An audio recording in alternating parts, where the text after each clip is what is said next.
કર્મના સિદ્ધાંત પ્રમાણે રાગ કે દ્વેષથી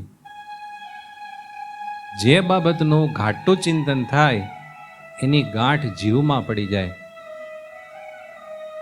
એને આપણે કારણ શરીર કયો, પૂર્વના સંસ્કાર કયો, પૂર્વના કર્મ કયો, પ્રારબ્ધ કયો, એમાંથી નિર્માણ થાય. આપણે 3 રવિ સભાથી આના ઉપર વાત કરીએ છીએ. એનું કારણ તમને કહું કે આ નમ્રતા, સહનશીલતા, ક્ષમાશીલતા, કૃતજ્ઞતા રાખવામાં ફાયદો એ થાય કે દ્વેષને લઈને જે ગાંઠ પડવાની હોય ને મગજમાં એ ન પડે. કોકની સાથે આપણે વાસના બંધાણી, વધારે પડતું હેત થઈ ગયું તોય આપણને નડે. ભગવાને કીધું ને, જ્યાં જેની વાસના રહે છે તે જન્મ તો ત્યાં જઈને લે છે. એ તો આપણને ખબર પડે છે કે ક્યાંક વાસના રહી ગયું, ક્યાંક બંધન રહી ગયું તો એ આપણને નડે, નુકસાન કરે. માણસો ભૂત નથી થતા? છોકરામાં વાસના રહી, સ્ત્રીમાં વાસના રહી જાય ભૂત થાય. પણ આપણને એ નથી ખબર પડતી કે દ્વેષની ગાંઠ મગજમાં રહી જાય એ એટલી જ નુકસાન કરે છે કે જેટલી વાસનાની, રાગની ગાંઠ રહી જાય ને એ જેટલી નુકસાન કરે ને એટલી જ. મનાય 100% એવું આપણને મનાતું જ નથી. જો મનાતું હોય ને તો આપણે મગજમાં એવી જગ્યા રાખી જ ન શકીએ. આપણે કેટલાય વ્યક્તિઓને મગજમાં મફતની ભાડું લીધા વગર જગ્યા દઈને બેઠા હોય છે. એનું એક ચરિત્ર કહું, થોડુંક ડિટેલથી લઉં છું એટલે તમને આખો એનો ઇતિહાસ ખ્યાલ આવે. વિસનગરમાં એક ઝુમખરામ અને મુગટરામ કરીને 2 ભાઈ હતા. એમાં ઝુમખરામ મોટી ઉંમરના હતા અને એના ભાઈ મુગટરામ થોડાક નાના હતા. એક વખત વડતાલમાં સ્વામિનારાયણ ભગવાને સમય કર્યો હતો ત્યારે ગામથી ઉગમણી તરફ આંબલા હેઠે રાત્રે હજારો માણસોની સભા ભરાઈને બેઠી હતી. મહારાજ વાતો કરતા હતા અને એ વખતે આ વિસનગરના ઝુમખરામ ઊંઘમાં ને ઊંઘમાં ભગવાનની વાત સાંભળતા હતા એટલે ઝોલા આવતા.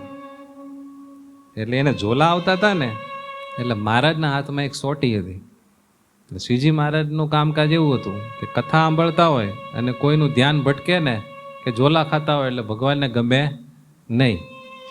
એટલે ભગવાને શું કર્યું, એક હોટી ચપાક દઈને મારી દીધી. પેલી લાઈનમાં બેઠા હોય ને સાવધાન રહીને સાંભળવું પડે ને. ભગવાનને કહેવું ને એટલે એક સોટી જોરથી મારી. એટલે ઝુમખરામ જરાક આમ જાગી ગયા પણ કઈ બોલાય જ નહીં. બીજા કોકે મારી હોય લાખ કરી, ભગવાને જ મારી. પણ મગજમાં જ થયું કે ભગવાને એટલી બધી જોરથી હું કામ મારી? આમ જરાક ઠેબુ માર્યું હોય તોય હું જાગી જાત ને. એટલે આમ થોડુંક થયું કે મહારાજ એટલું જોરથી કેમ માર્યું? પછી સભા પૂરી થઈ, સભા બધી ગઈ ઘરે, પોતપોતાના ઉતારે ગઈ. ત્યારે ઝુમખરામે મહારાજના ચરણારવિંદ પકડીને કીધું કે પ્રભુ, તમે મને સોટી મારી એનો મને વાંધો નથી, પણ એટલી બધી જોરથી કેમ મારી? આમ ધીમેકથી મારી હોત તો શું વાંધો હતો? ત્યારે ભગવાન દાંત કાઢતા કાઢતા કે હિરણ્યકશિપુ જ્યારે પ્રહલાદને મારવાની તને આજ્ઞા કરતો હતો ત્યારે તે પ્રહલાદની ભક્ત જાણીને તે રક્ષા કરેલી. તો પ્રભુ એ વખતે શું હતો કે એ વખતે તું અસુર હતો? તો કે એવું? તો કે હા, પણ હિરણ્યકશિપુ જ્યારે પ્રહલાદને મારવાની તને આજ્ઞા કરતો ને ત્યારે તું છાનો છૂપો એનો પક્ષ રાખતો, એની રક્ષા કરવા માટે તું પ્રયત્ન કરતો. એ પુણ્ય કરીને તે દિવસથી તું ભગત થયો છું. બોલો, ભગવાનના ભક્તનો જરાક પક્ષ રાખવાનો ફાયદો જો. પણ તે વખતના તારામાં અમુક પ્રકારના પાપ રહી ગયા હતા, એ ટળતા નહોતા. એટલે મને થયું કે આ તારો છેલ્લો જન્મ કરવો છે એટલે મેં કૃપા કરીને આ લાકડી મારીને તારા પાપ બેળા છે.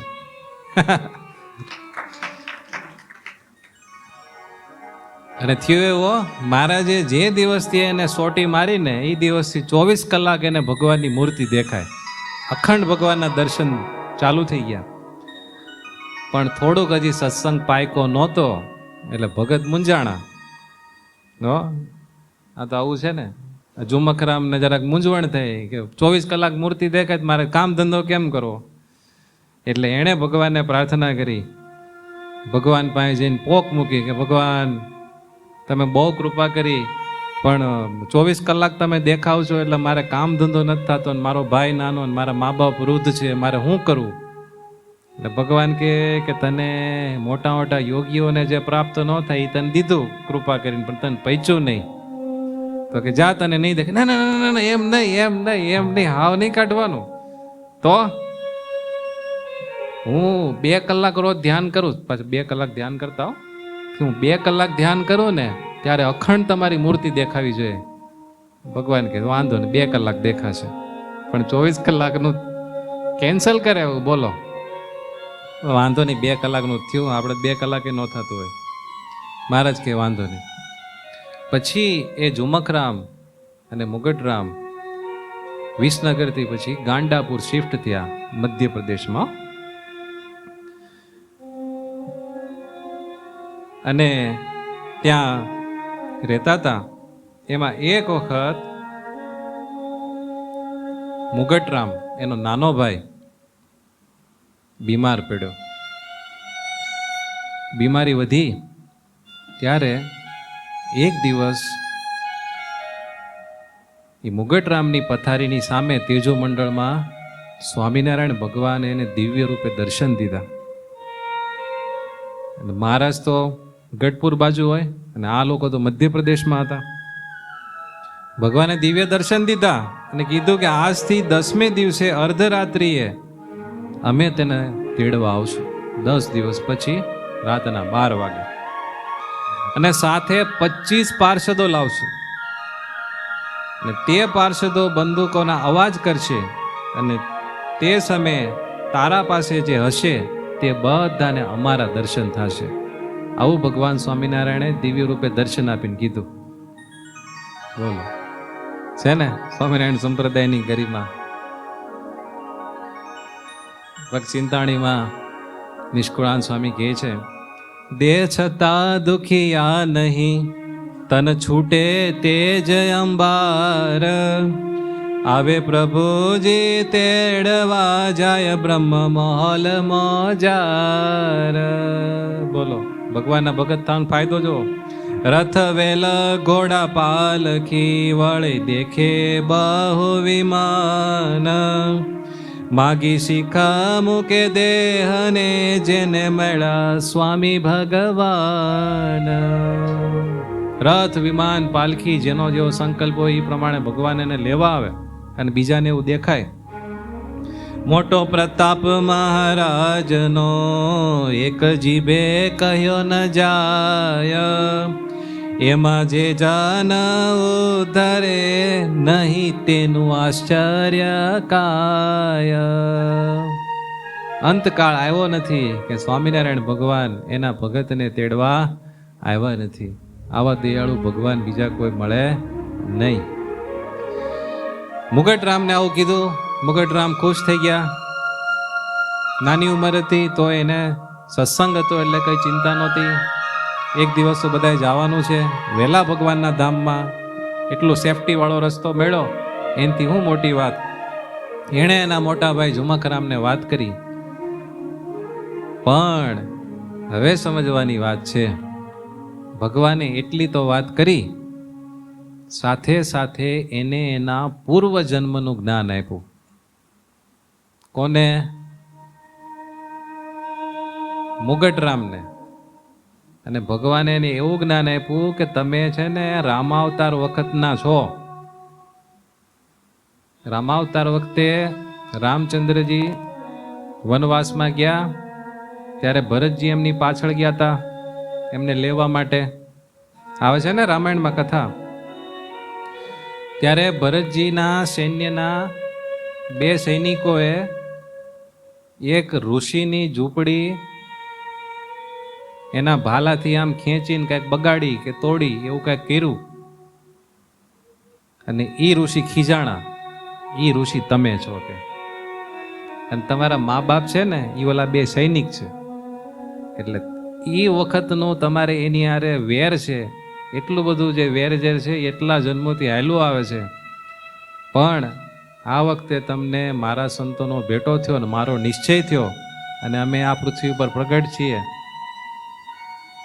અને તમે અમને પ્રગટ ભગવાન જાણીને ભજો છો, માટે આ તબક્કે હવે કાચું રહેવા દેવું નથી, માટે આ તમારું જે વેરભાવની ગાંઠ છે ને એને હવે પૂરી કરી નાખો.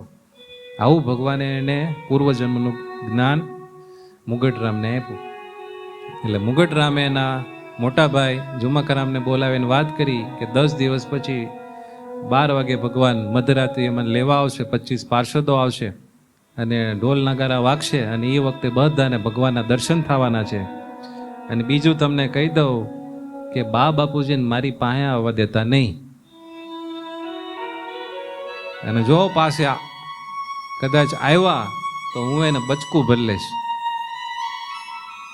એટલે ઝુમકરામને થયું કે આ મારો ભાઈ ભગત ને આવી કેમ વાત કરે, તો કે કેમ આવું કે છો ભાઈ, તો કે રામાવતાર વખતે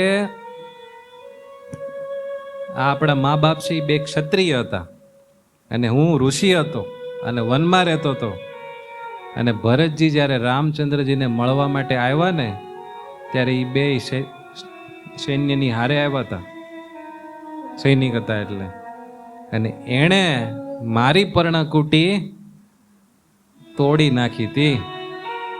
તે દિવસથી બેયની હારે મારે વેર છે, તેથી વખતો વખત હું એના ઘરે જન્મ લઉં છું. કેટલા રામ અવતાર વખતથી હાલતું હતું, ઠેઠ સ્વામિનારાયણ ભગવાન જ્યારે પૃથ્વી પર હતા ને ત્યારે પૂરું થયું. તમે વિચારો જ ખરા, એ વખતો વખત હું એના ઘરે જન્મ લઉં છું, પણ વેર વાળવાનો વખત વળતો નથી, વેર વાળવાનો ચાન્સ નથી મળ્યો, એટલા જન્મો લીધા તોય. પણ આ વખતે તો મહારાજ મને તેડી જશે ને હવે પાછું જન્મવો નહીં પડે. આવું બધું કીધું એટલે ઝુમકરામ તો બહુ ઊંડા ઉતરી ગયા કે ઓહ આ તો પણ વેર ઝેર તો કેટલું હાલે. પછી ઝુમકરામે એના મા બાપને આ બધી વાત તો ન કરી, બિચારા ટેન્શનમાં આવી જાય, પણ એવું કીધું કે ભાઈ ગમે એવી બૂમ બરાડા પાડે એને પીડા થતી હોય, પણ તમે એની પાસે ભલા થઈને જાતા નહીં. તો કેમ મારો દીકરો છે ને મારે નથી, કે હું તમને કહું એમ કરો, તમે મારું માનો. તો કે વાંધો નહીં. ને એ વખતે ઝુમકરામ પછી એમની જે દુકાન ચાલતી હતી ત્યાં દુકાને ગયા, અને એના મા બાપને એના ભાઈથી દૂર રહેવાનું કીધું. જોત જોતામાં ઘણા દિવસો પસાર થઈ ગયા, 10 દિવસ પૂરા થયા, અને મુગટરામનો અંતકાળ આવ્યો. અંતકાળ આવ્યો એટલે શરીરમાં કાંઈક તો પીડા થાય, થોડીક પીડા થઈ એટલે ઊંકારા કરવા બેઠા. એટલે એના મા બાપને સંભળાણું. હવે મા બાપને દીકરામાં પ્રેમ તો હોય, એટલે ઝુમકરામે ના પાડી હતી કે ભાઈ તમે ભાઈ પાસે જાતા નહીં, તોય મા બાપના પ્રેમને લઈને રહેવાનું નહીં. જેવાય મુગટરામ પાસે ગયા એના મા બાપ તરત જાણે પથારીમાંથી ઠેકડો મારીને બેને બચકું ભરી લીધું. એટલે એ મા બાપે રાહડ પાડ્યો. એટલે ઝુમકરામ દોડીને આવ્યા. ત્યાં તો મુગટરામ કે હવે વેર મટી ગયું, હવે વેર મટી ગયું.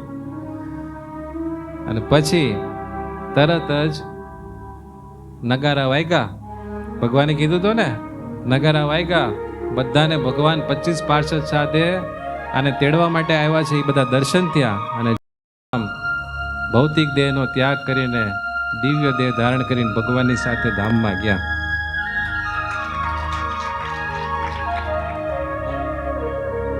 પણ વેર મટતા કેટલો સમય લાગ્યો? રામ અવતાર આખો વયો ગયો, કૃષ્ણ અવતાર વયો ગયો, વચ્ચે કેટલું વયું ગયું? સ્વામિનારાયણ ભગવાને કૃપા કરી ત્યારે છૂટકો થયો.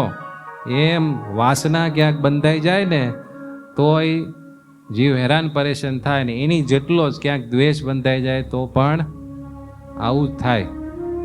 હવે મને કયો, કોઈની યારે ગાંઠ રાખવા જેવું ખરું? કોકે આપણને કંઈક બે શબ્દ કીધા, આપણું કંઈક બગાડ્યું ને, જય સ્વામિનારાયણ કહીને પૂરું કરવું, પણ આટી મારવી નહીં. જાણો ઘણા માણસો એવા હોય આપણને એની યારે સેટ ન થતું હોય તો કેવું કરવું ખબર છે? એક સાયકોલોજીમાં થિયરી આવે છે, થિયરી ઓફ પ્લાનેટ. સૂર્યની ફરતે બધા ગ્રહો ફરે છે ને, તો બધાનું ડિસ્ટન્સ એક સરખું હોય કે જુદું જુદું હોય ને? તો એમ આપણે આ સંસારમાં બધાની હારે ફરીએ છીએ, પણ માનસિક રીતે કોનાથી કેટલું ડિસ્ટન્સ રાખવું એ આપણે એ ગ્રહોમાંથી શીખવું જોઈએ. ખ્યાલ આવ્યો તમને? જે વ્યક્તિ આપણને માનસિક શાંતિ આપે એવું હોય ને એને જ આપણે માનસિક રીતે નજીક રાખવો, બાકીને છેટા કરી દેવા એ ક્યાં કોઈને ખબર પડે. અને બીજું, આપણે આ કેમ કેમેરાને આમ ફોકસ કરીએ, એનું ડિસ્ટન્સ સેટ કરીએ ને, ક્લિયર દેખાય એટલું આપણે ડિસ્ટન્સ રાખીએ. એમ આપણને ખબર પડે કે આ વ્યક્તિ તે લઈને મને અશાંતિ થાય છે, એનાથી એટલું મેળવી દેવાનું. એ મેળવવાનું ક્યાં હોય? આપણે ક્યાં મતથી? સામે કોઈથી સેટિંગ થાય? અહીંયાથી મારે કેમેરામાં પિક્ચર બરાબર લેવું હોય તો ઓલાને હું 7 વખત ફેરવું, એની કરતાં હું અહીંયાથી સેટિંગ કરું તો એ 7 વખત એ વ્યક્તિને ફેરવવા કરતાં અહીંયા કેમેરામાં સેટિંગ કરું એ સારું પડે ને. એટલે આપણામાં ફેરફાર કરવાનો, સહન કરી લેવાનું, જતું કરી દેવાનું. જતું કરે તે જીતે, સહન કરે તે સમર્થ બને.